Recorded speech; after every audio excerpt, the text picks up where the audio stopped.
Table Talk is not your typical D&D TTRPG podcast. We are not here to run you through our whole campaign. We're here to talk about everything else in the space of tabletop roleplay. I'm your host, Alejandra Wilhelm. And I'm also your host, Mariah Gresham. And we're your tabletop roleplay girlies.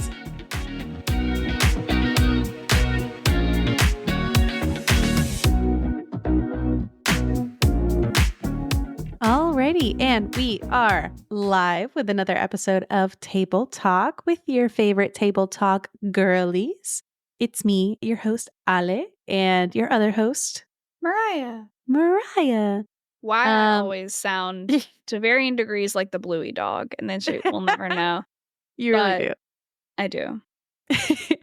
I also am always doing weird hand gestures when we record because we're video calling, even though this is an audio medium, no one's seeing me, thank God, because I do look like I'm in a hostage situation right now in this very harsh lighting.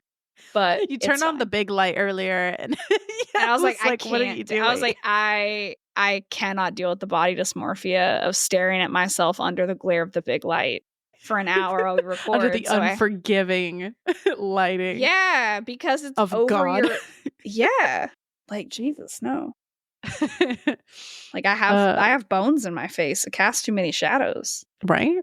Crazy. But yeah, thank you for joining us for another episode. This week, we wanted to talk a little bit about like our non-TTRPG related inspiration, because we both respectively have been entrenched in the nerdy culture of like video games, shows, movies, books, like fan fiction. The well is deep hair behind ear and abiding. But yeah, I think I'll start a little bit. So like, at least for the first game that I've ran with y'all, it came from really just a fever that overtook me one like 2 a.m. Morning, where I had a separate server with a couple friends, and we would periodically we'd have conversations, be like, "Ooh, what if we had like characters that did this and this and that?" And then like a little channel would be created around that like role play scenario. This was not that. This was you by yourself with like me by myself, a half-drawn cigarette and a bottle of whiskey at 2 a.m, being like, "We gotta write it down." Yep. And I created an entire like section of the server for this whole world, and had descriptions of characters and the city and the dynamics and the lore and whatever. I laid it all out there, like the different guilds and all of these different NPCs. And then my friends just like woke up to that, and they're like, "Hey girl." Woke up to like 985 Discord notifications where it's like, "Are you good?" Like, it came over me like a fever. And yeah, they're like, "What is this?" And I'm like, "Welcome to the Thunderdome, bitches. I don't know what I did." And we're all here now. We're all here now. And I think what started was like because the original NPCs I had were like guild masters and members of like the High Council and the king. And we had like a Discord bot in there that would allow you to play multiple characters and alternate between them. So you could post as this character and then switch to another and post as that character. Yeah, which is super cool. And so we all just like, there was enough for everybody to pick like 3 characters or something. So we just chose 3 and like started going. And that went for a little while, laid dormant, obviously. And then when we were starting our thing for like getting a campaign together, I was like, well, Strixhaven's got to go somewhere. It's a college. And I have this giant city with expanded lore that I can just drop it into. Hot to go city. HOTTOGO. God, yeah. No, so I just dropped that shit in there. And then everything started like evolving from there. But and there were like there were changes definitely to like some of the characters got axed and like, you know, things reshuffled and correct. There was no longer a king. There is now a queen. Yeah, and like other things. But like I remember specifically, I guess this looks like not technically an inspiration, but it did start adding on to it because I created that before the show Arcane ever happened. And I am not Arcane is a good one too. Yeah, I'm not a League of Legends girly, have never kept up with it. I have never and will never play the game. I am a whore for the lore though. Like, yes, love that. Kindred is one of my favorite personifications of death in anything. And like, I just will periodically go into just the trenches of the lore. But if you held me at gunpoint and told me to play the game, I'd refuse. Correct. I don't like those styles of games. They're not for me. Yeah, I didn't start getting into the lore until after Arcane came out. But when I saw Arcane, I was having like a whole existential thing because when we saw it, like the campaign had not happened, but the city in that server was had already been built. Yeah. And I was like, this is literally like everything I imagined for Trodain. Yes. And like down to like the council members and other things and like the magic and technology fusing and the class like conflict. Like, the class conflicts and like the different, like we have different, it's not a clean cut like upper and lower district in Strixhaven, but there's like, it echoes out of like the further away you get from the campus and like the guilds and stuff. It gets a bit rougher where there's like less money. But yeah, it's always fun when that happens because you're like, oops, free fan art. Or you're like, correct. I just like, the way I just started absorbing everything Arcane and all the fan art and everything. And I just got real deep in it. And then the rest of like Trodain started kind of taking shape, and as one does, like I was very like not a top down but like bottom out situation. So like I fleshed out Trodain and then put it on a continent and then slowly started figuring out what else is going on around there. The story was made in the telling kind of thing where you've worked your way out. Yeah. And then like I'm also pretty famous for like yoinking Dragon Age art at any point in Junction because I have to, and I love Fenris those characters. Is never far from us, truly. No, like there's always someone he's always that's around Fenris adjacent here somewhere. Yeah. Famously, we used like Dorian Pavus as Mariah's godfather. Father Ambrosely, which like I am foaming at the mouth for older Dorian art because I'm just gonna be chain chomping my way through the Tumblrs and the Pinterest boards, and it's gonna be so good. Yeah. But yeah, like Trodain definitely, like after I saw Arcane, started taking a lot of like inspiration from that. And at the same time, like I've just consumed so much media because I like to kind of differentiate certain areas of the continent by almost like cultures that I want it to represent. So there's another island continent called Idros that I'm currently like mishmashing like Rome and Venice and Spain a little bit, just all together in one, while also having a little element of like it's kind of a as above so below kind of kingdom. So where there is land kingdom, there is also sea kingdom, and there's just all these coral like castles and stuff underneath, and there are like more merfolky but I am definitely going a little bit, what is it's the second Wakanda, I believe, or the third. I'm not the one to ask. I'm not the most well-versed. It's the one where they encounter like I'm not the most like Marvel savvy person. Nor am I. Yeah. But like, the kind of like ocean guys that they kind of encounter, and they're like very Mayan inspired. Yes. Yeah. Basically not Avatar. Wow, funny how everything eddies out of my brain. The thing about blue people Avatar. Yeah, okay, I was right. I gaslit myself. Like Way of Water Avatar. I gaslit myself. The blue people Avatar, not the anime. Yes. Very like mixed between that and the like I think it's the second Wakanda movie. But it's a mix between those. So like the whole underwater kingdom and merfolk are this like aquatic Mayan-esque civilization. And I have found so much pretty art for it. and it just consumed me. Yeah. It's so good. I remember you saying, because like I know for me, like I read a lot as a kid, and then I had a pretty big break during college, mostly just because I had to read so much, like had so much text to get through in college. I was like a psych student that I did not really read for pleasure. And then after kind of like very right before quarantine, early stages of quarantine, I like ACOTAR was what got me into reading as an adult again. So it's like I have my gripes with it now, but it will always have a special place in my heart for that. And I know ACOTAR was a big one for you with like Raina's stuff and like the night like during like Ocean's Pride days. And it's bled into a lot of that got yoinked into like our canon for the Feywilds. And especially Raina respectively. Raina's stuff was a mishmash of a lot of different media that I was like consuming at the moment. ACOTAR was the big one.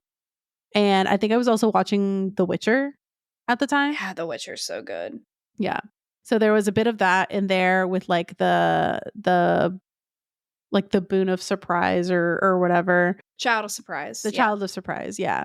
So that plays a little bit of like influence in her lore, and which you can hear me dish about Raina's stuff on Characters Without Stories, because I had a whole little thing over there where I got to go into plug. like all her stuff. Yeah. Good stuff. But yeah, it was very Witcher, very, very ACOTAR inspired. Because our like night court does have that like there's the like night court, the pretty night court, and then like the court under the mountain, like Court of Nightmares, Court of Dreams, kind of thing. Correct. So that's a very fun thing to play around with in our world, and eventually I hope y'all will get to go over there. Yeah, we have to eventually, right? Like something has to get us over there. I think for me, I'm trying to think. I'm both like discussing like for campaigns and for characters, and also just for in general, like things I love and that I feel like media that I feel like formed me as a being.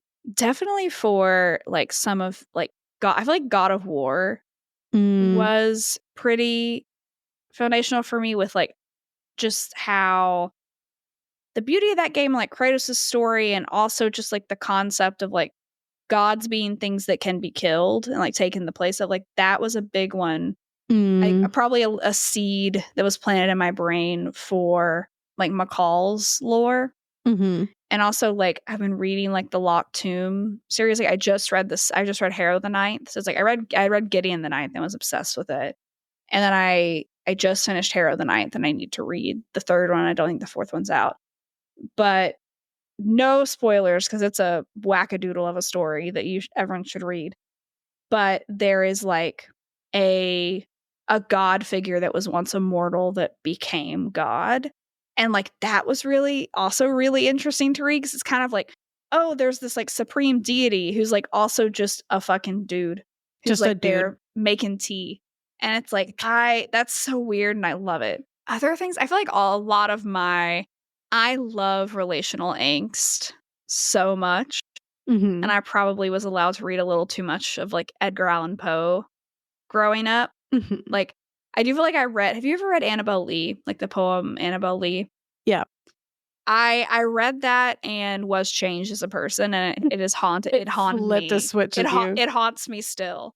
Like it is one of my Roman empires. It just periodically floats through the little river on my brain and being like, hi, I'm still here. Because just like that yearning and that like, it's so good. I was going to say, because you know this about me, but like one of my biggest ones will always be like, I get on maladaptive daydreaming and musicals specifically. Like just start living rent free. Musicals. Rent fucking free in my brain. Truly. And like and so the very obvious one, because I force it down your throat every time I get a second to do it, is like Count of Monte Cristo. Just because it's so it slaps so hard. The musical is beautiful, and like if any DMs are looking for like just the angst and the revenge the and revenge like all plotting. Yeah, it's so good.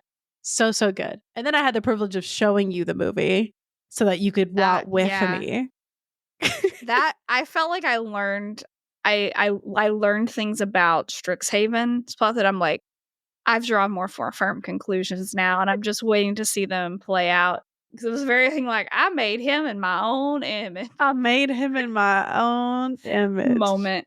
Oh God, what are Phantom of the Opera, which it's that same night we did like a little double feature where like I showed you Phantom of the Opera and then you showed me Count of Monte Cristo. Phantom of the Opera. I'll show you my crack, you show me your meth, and we'll become addicts in one night. Yeah, we watched the Royal Albert Hall 25th anniversary edition. I've seen the movie. The movie's good, but like they're not Broadway singers. So like my default is always Royal Albert Hall with Sierra Bogues, Ramin Karimloo, and Adley Frazier being the lead three.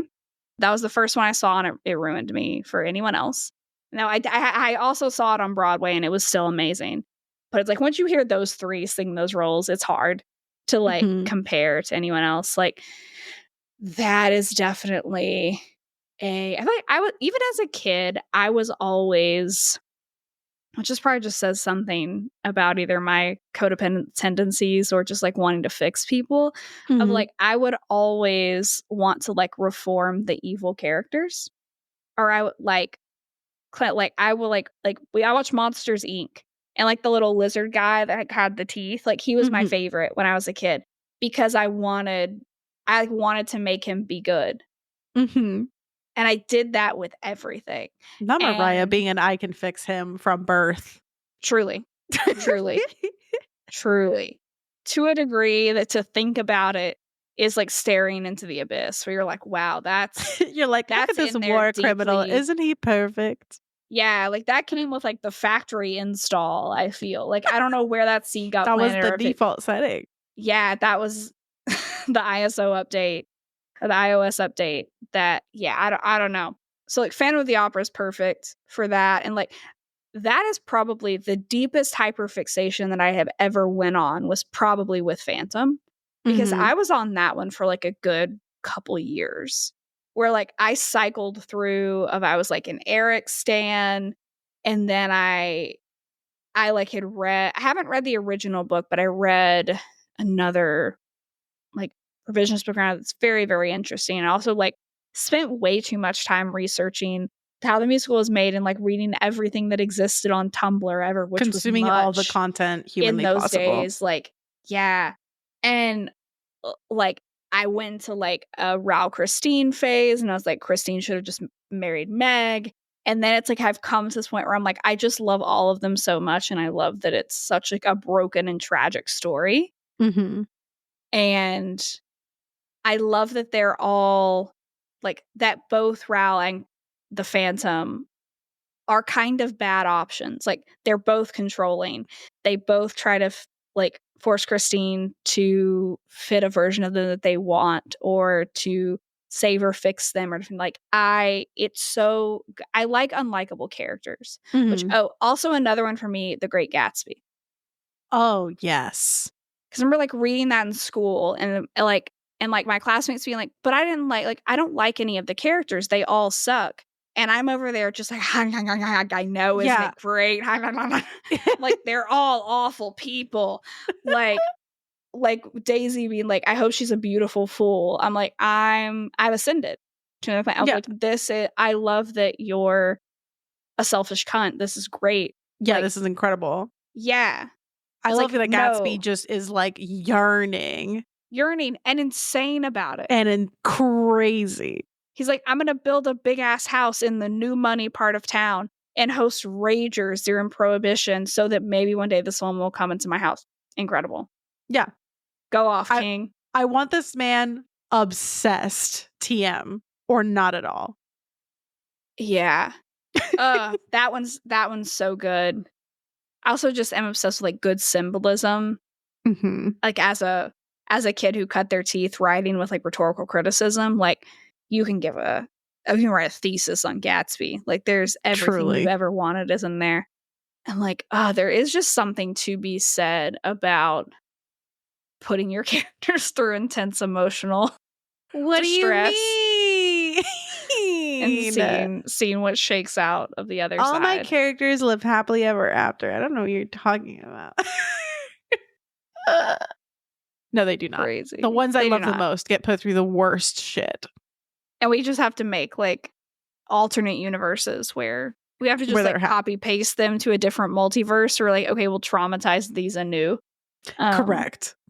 Yeah. I'm like, same people, different story. Run it back from the top. Let's go. Every time. I think Reina has had like 3 or 4 different AUs. Yeah, fully. At that least. We've like role played out. Like in canon, no, I need to, not just counting like mafia shit that we like, not counting those that are just for silly, goofy times. Like, like High Fae Reina like has had a good handful, of runs. God, what else is there? I'm gonna go on a little Dragon Age rant. I was waiting for you to bring that one up because it's this is the time.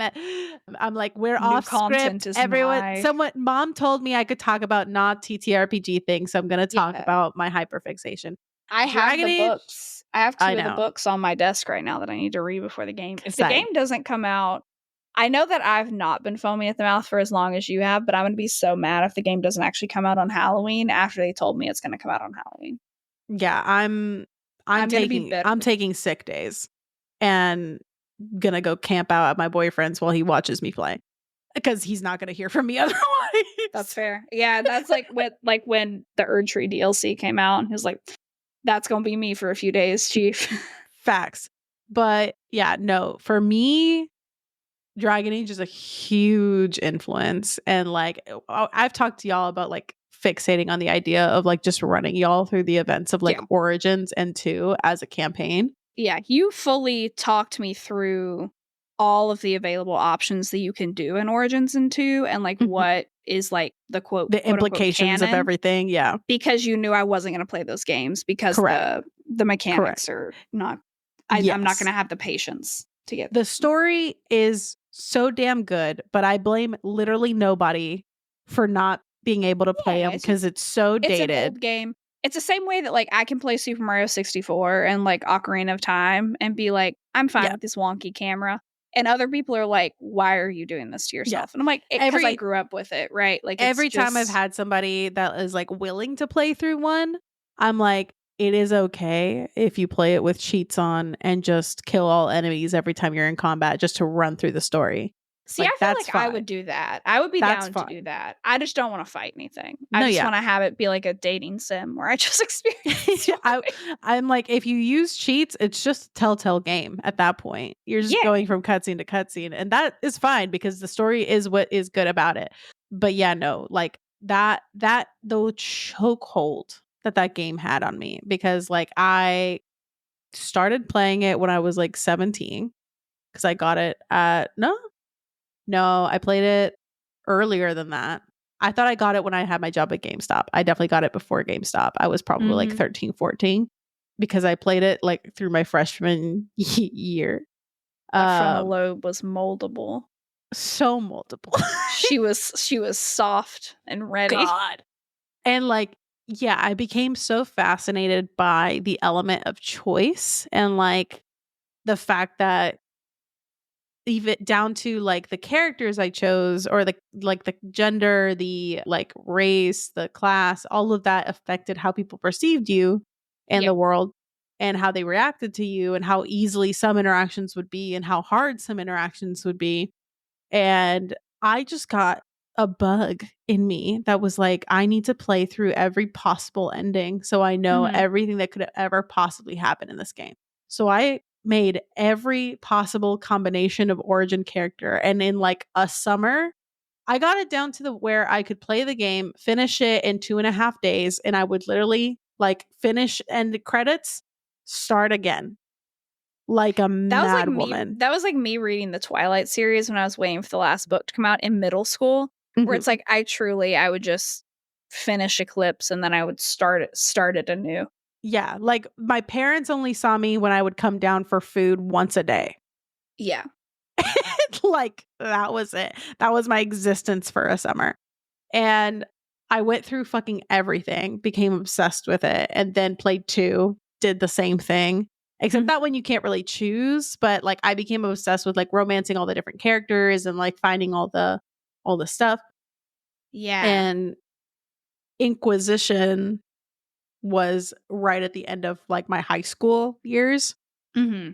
And that like, oh, I get a lot, like most of my inspiration probably from Inquisition regarding like gods and magic and the like, especially the elven lore was so fascinating to me. Yeah, the elven lore is so well done. It's so good. And like, but it's also, it is what like fully cemented my love for like tragic romance because like, absolutely.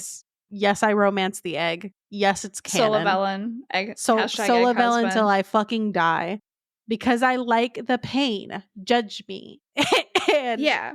I'm doing that playthrough right now because I messed up doing it the first time I played. Blackwall conned me into a romance, and so I've left him in his shed and not talked to him. For fear of not messing up the Solas romance, because I need to play through all the DLCs. And then my aftercare will be romancing Dorian. There you go. But that whole series in general, like the dynamics of like mages and Templars and how all of that plays out through the course of the story, along with like the Dalish elves and the city elves and all of the different like clashes in that world are so fascinating to me. And like now that we're getting to go into like Tevinter as well, which is like culturally just a whole other fucking beast. And I'm like, I'm chomping at the fucking bit because I'm like, how am I going to throw this into our campaign? Because it's going to be thrown into our campaign some way. Well, and it's so cool because it's like that your choices do affect the outcome of the game. And then like the world is so rich and deep and multi-layered that it's like, oh yeah, the choices you made in one, like what your Grey Warden was, and like whether you made Alistair King or like whether you romance Lyanna, like whatever, like that will come back and be referenced in previous games. Yeah. So like even if you just did the keep or like you went through and just made all the choices, it's still really cool because it's a very like sort of how like Game of Thrones is for me, I think, where it's like everything is so interconnected, where it really personifies, I think, of like, oh yeah, all your characters are always doing something all the time. And so like no action or decision happens in a vacuum. Like it's always going to affect people, which is going to butterfly effect out and touch every part of the world. And like, that is so cool from a world building perspective to think about. 'Cause it's like you don't drop a pebble in the pond and it affects nothing. It's like, no, it affects everything. And it's those little things that always gave me the most like serotonin whenever I would catch something from one that felt like a minute decision. And like, for example, like I know in Origins, there is a dwarf who really wants to leave Orzammar and go study magic. And like dwarves in Thedas do not or Ferelden. They can't cast magic. But you can encourage her to go pursue her dreams, and she becomes like the person that can enchant your weapons and stuff in Inquisition. Yeah. And so like it's so cool to like have seen like again, she's literally a character just off to the fucking side. Doesn't even have a quest marker. You just happen to hear that conversation going. Yeah. And you can choose to interact with it. I've read, like, I think it's Asunder that I read. So it's like, it's Cole's book that's like like in between Dragon Age 2 and Dragon Age Inquisition. And like in the scene with Cole, where you're determining whether he's going to like be more of a spirit or like more of a real boy, like things from that book get referenced. And so like I played it before and I've had these interactions with Cole before, and I love Cole. That's my sweet, sweet son. But like catching those little references to the book, I'm like, I love that so much. Yeah. Because it rewards the obsession in a little bit that like makes me happy. And they're like, it's just a nod from the devs. We're like, no, I see you. Like if you're in the trenches with us, like, hi, friend. Yeah, 100%. You should read the one about King Merrick claiming his throne, because that's the one where he's with Fiona. That's the Stolen Throne, right? That's like the first. Yes. It's one of the ones you brought me. Yeah. So read that one. I would say read that one next, because then the whole interaction with Alistair and Fiona is a whole different context. It's a whole different vibe. Yeah. Yeah. But yeah, that entire series as a whole is like the very foundation in which I'm fucking built on. Yeah. And like there's always just whispers of it in everything I touch.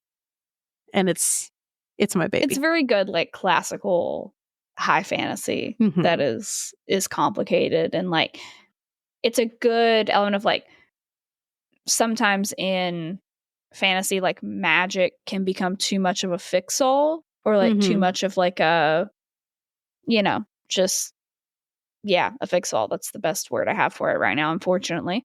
Where like, but in good systems, it's not. And so like there are circles, and like mages have their own things they're dealing with, and there's a lot of restrictions on the use of power. And it's like where it makes it where like, oh, everything is viable, and everything is like nothing's like way overpowered compared to anything else, and everything has checks on it, and like there's no easy outs for anything. There's no like Mary suing where it's like, oh yeah, like you're just the hand of God because you're like, no. Which I appreciate that a lot, because it's very easy to fall into the trap of just like making your like main dude, you know, or dudette supremely powerful. Yeah.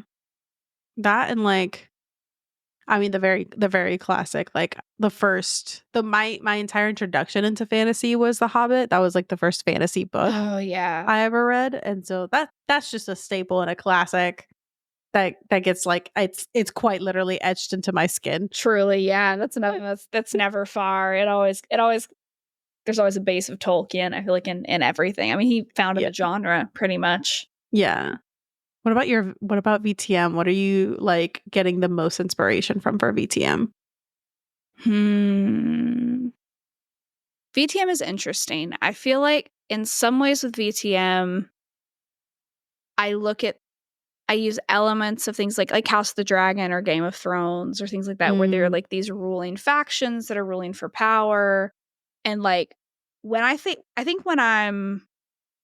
it's a fun balance, because all of my NPC, or most of my NPCs for Fall of London, are at once like very human and very monstrous, and I like playing with kind of the dichotomy of that, of like, in a way you have all left your humanity at the door, you know, a while ago, but the things that they do, like the fact that like your kindred or your vampires, to use the forbidden word in that world, the slur is almost like like the least interesting thing about any of you. It's like all of these people that have been alive for, frankly, too damn long. They were like, we came to the gym, like we've been going to the gym together. And like one day a couple of weeks ago, I got there and I'm like, yeah, I've just been in the parking lot hyperfixating about like 13th century tea and what was going down. And I'm like, at what point does it just not matter? Like, at what point am I just driving myself insane? Because like you can't go back to like the dawn of time, or can you? Or like, do I just need to put all my available brain cells into that? Like, it's because so much has happened. And I still got beef with you whenever the earth was Pangea, bitch. Yeah, like kind of, not quite, but pretty damn close. Like, because you think about these people, like they ruled like gods, or they ruled like kings, when like that was a thing that was in the world. And I like a lot of, you know, whether it's like the CW shows like the originals or like the Vampire Diaries, anything that plays around with like the concept of immortality is fascinating to me, and like humans becoming something immortal, because we're fundamentally not built that way. And it starts chipping away at you, given like a few centuries. Yeah. And I think like it's fascinating, you know, what happens to morality and like what does your humanity become when you've lived that long and when you've had, like, we all make mistakes and do varying degrees of horrible things in our lives. And so like when you've had centuries and millennia of that to compound, like how does that weigh on a soul? Like how does that influence, like do you just become less human and become more bestial, or does it drive you insane? Like do you try to like tend that line of staying human but using the power? And it's like that ties in with like power so well in a way that like is just endlessly fascinating. And it's like, hey, at what point does our like contrived systems of morality not fit anymore when you've lived for so long and you've seen so much? And that's very fun for me because and I do a lot where it's like I try to make, like, everyone has aspects that are unlikable and everyone has aspects and reasons to like them. And like I have my favorites that are like my perfect class children, but what I've been spending more time on lately is really thinking about like why some of the characters that weren't immediately my favorites are the way they are. And now I've become more sympathetic to them as well. And I'm like, this is great because I need to sit in the soup of just confusion and angst and suffering too, right? Because I can't have, like, God can't have a favorite and play it well because it's going to be obvious. So it's like everyone's betrayed and everyone's been betrayed. And it's just like, where do you shake out? And especially when it comes to kind of how, at least we've personified Kindred, is like, the older you get, the less your humanity is, you know, the more you value power, the more, you know, you don't do anything for free or for nothing is done out of the kindness of your heart. Which like Bex's new character will be very interesting because she's by far the youngest. Kendrick's like, we made the joke of she's going to be the only one that knows how to drive. It's like, yeah, and she's also going to be the only one that remembers what it is to be immortal. She's going to be trying to show Revna how to use a cell phone and she's going to be disgusted. I'm incredibly excited for that. Yeah, because Revna's still dealing with the concept of cars. Yeah. Electricity still probably freaks her out a bit. Yeah. She's still like thinking it's like a Trojan horse situation where it's like, why are we inside the horse that has round rolly feet? Like Revna's still grappling with a lot. So it's like, yeah, if we try to like make Revna an Instagram, which like you shouldn't do under Camry anyway, but if that happens, that would be hilarious. I could see her doing it and then just a bunch of useless lesbians are just like, who is this hot fucking blonde Rhea Ripley ass woman? Yes. And Revna just has zero concept of what it is. She has no idea what's happening. Yeah. Like, I'm so excited for us to start playing that campaign regularly after Bex moves because it's so good. And I think like tying it back to like what I really did love about Game of Thrones, like there are a few characters that are just heinous and you like are supposed to kind of hate them. And like, yeah, there's reasons they got that way, but like they're just shitty. Yeah, they're just bad. It's just like they're meant to make you angry. Exactly. Yes. Like Joffrey or like the dude, I can't think of his name, but the one like Sansa fed Roose Bolton. Yeah, like when you fed like to like when his dogs Ramsay ate him. Bolton. Roose Bolton was his dad. Yeah. Roose was his dad. Roose wasn't as bad. Roose was bad, but like not Ramsay bad. Yeah. Yeah, when Ramsay got eaten by his own dogs, I was never happier. I couldn't watch Game of Thrones like a normal person because of my fully formed adult hatred for Joffrey. At the moment, like I was still in high school and I was like, I will be insane. I was like, I'm unmedicated and I can't do this. So I had to watch it like a psychopath and just watch it basically through an accumulation of YouTube clips of like, so I watched like Dany's whole arc first. And then I did like the Starks and Arya and then the Lannisters. And I watched it. It's truly unhinged if I would like really try to show or explain how I originally consumed Game of Thrones, because I've seen Game of Thrones, but I have not seen it in the sense that I've watched it on a streaming platform. I watched it like with a box of Oreos in my lap, scrolling frantically through YouTube being like, where's part 65 of this character's journey? Because I knew that, and I stand by that. I knew who I was, but I wanted to consume it because it was good content. And I was like, I know Joffrey's gonna die in like season 3 or 4 or whatever. And I'm like, and that's too, I don't have that dog in me to wait that long. I tried. I tried to watch it. I got to like episode 2 when like the wolf died because of him. And I'm like, I don't know why in that period of my life that just sent me over the edge. I was like, I will be insane if I have to wait. Because like these are full, standard like 26 something episode like this is not the modern day 8 to 10 episode season. So I'm like, I can't make it through 60 to 80 episodes of this character. I can't. I simply cannot. And so I just started watching it in my very unhinged fashion. So I've cumulatively seen Game of Thrones, but I actually should watch it like not a psychopath. in the way that God intended. Yeah, truly. I just built my own journey there. You really chose your own adventure over here. Yeah, truly.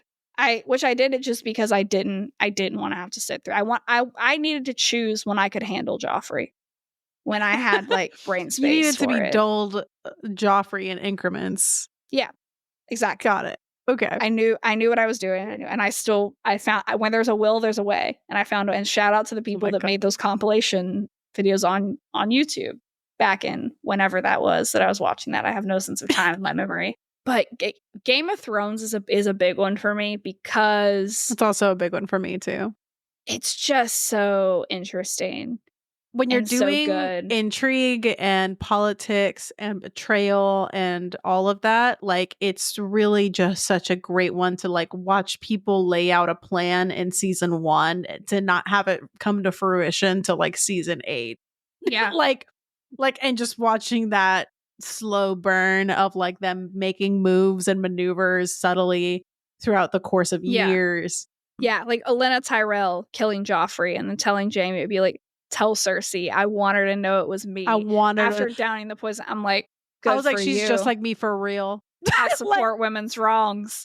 Like, actually, that wasn't even a wrong. That was a service. No, a service to the community, truly. Yeah, no. I'm a long con petty person. Yeah, like I will truly. never do anything outright actively against somebody. Very, very demure, very mindful. Very demure, very mindful of me. Very considerate. Especially to my enemies. But it's like if I'm gonna do it, it's gonna be a one shot, one kill situation that is calculated. I'm not gonna step out on the streets and look a fool. No, nothing is more worth it to me than minding my fucking business and waiting and watching that person dig themselves a hole. Yeah. And then waiting for the moment that they're in the hole. And I have a ladder in my hand and I just smile and walk away.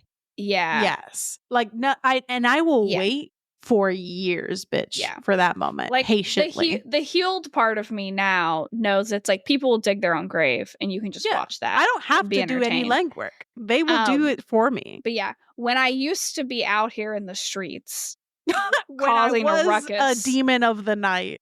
Yeah. I was diabolical. And then I had to stop because I was like, this is getting too far. Like I did too much. I was neither demure nor mindful. I was insane. Considerate. No, no. The Game of Thrones spoke to that part of me. And then for specifically like my VTM character, I took a lot of inspiration from Castlevania. Castlevania too, because it's so good. And like for me, the second I watched Castlevania, I really looked at Carmilla and I was like, there is a universe where I never healed from anything. Yeah, that's her. Like Carmilla would have been me if I had not healed, if I had not gone to therapy. I was like, I really saw her and I was like, game recognized game. If I did not go to therapy as much as I did throughout the course of my life, I can see a world where that's a reality. Yeah. So like I took elements as an adult with like influence and resources and money and time. I'm like, no, I would destroy people. Correct. Yeah, like you have to. That's why I had to put a lid on it. You gotta stop. gotta stop it. But yeah, no, Carmilla 100%. And then like for Revna, it was bits of Carmilla and Striga. Like Striga and aesthetic. Fun, yeah. And like her woman love woman shit and like big buff and just a fucking tank on a battlefield. Just an absolute unit. An absolute unit. When Striga put on her like day armor and went out and fought other people, I was like, that wasn't a wait. If anybody had gotten through quarantine without being awoken, that was like the final. That did it for you. That did it for you. The last call for alcohol right there. Closing time. Yeah. Yeah, it's really interesting because like Revna is very Carmilla inside with Striga's skin, and then I play a character who is Carmilla and looks like Carmilla and is Revna's lover and very much like has her own things machinations. Yeah, but like she's just very much just been like a woman about town for the centuries. She's just, you know, been playing the field, been doing her thing. So like she's not as diabolical as because she hasn't really needed to be, frankly. She's just good enough at what she does where things just kind of work out for her. Yeah. And she's a smart enough kind of player of the game to align herself with the right people so that when the wind shifts, she's not left out in the cold. Yeah. Even though she does have her like true beliefs and things that she advocates for, you know, her actual what she would like to see. It's like, I would also like to live in the meantime. Yeah. Yeah. Revna, I'm very much living vicariously with my like I'm gonna long con petty this shit and watch the man who sired me have his whole life fall apart around him before I could take him out. Revna's very, very fun. I'm interested for Revna to learn more about some of the other NPCs that like and all of you as well. But like I'm trying to kind of figure out what little hints and things I want, like drops of blood I want to put in the water. Yes. To see kind of what's going on and what you do and like when you get your like how discerning your revenge is when you get it is what I'm very interested in seeing from Revna. I'm excited because it's one of my favorite things about playing the NPCs, and like I feel so gross playing Riley, which like is your sire. Yeah. But everyone else, like literally everyone else, fucking hates that man. And so except for like Anne, who's like he is kind of her pet, right? But even she's like kind of like she's a little tired of him sometimes because he is not demure and he does too much. But it's very, very fun to like sprinkle in those little moments where you can just tell that there's a distaste. Like in the little scenes we had with like Anne's seneschal James, like where you just kind of got to see him be like it's so funny to me. It's very good for me.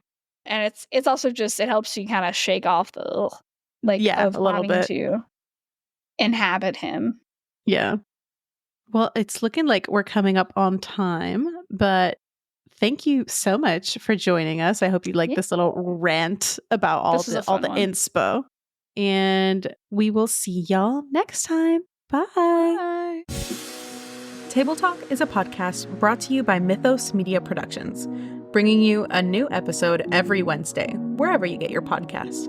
Find us on Instagram and TikTok at Table Talk RPG, or check us out at our website, mythosmediaproductions.godaddyscites.com. All business inquiries can reach out to us via email at info@mythosmediaproductions.com.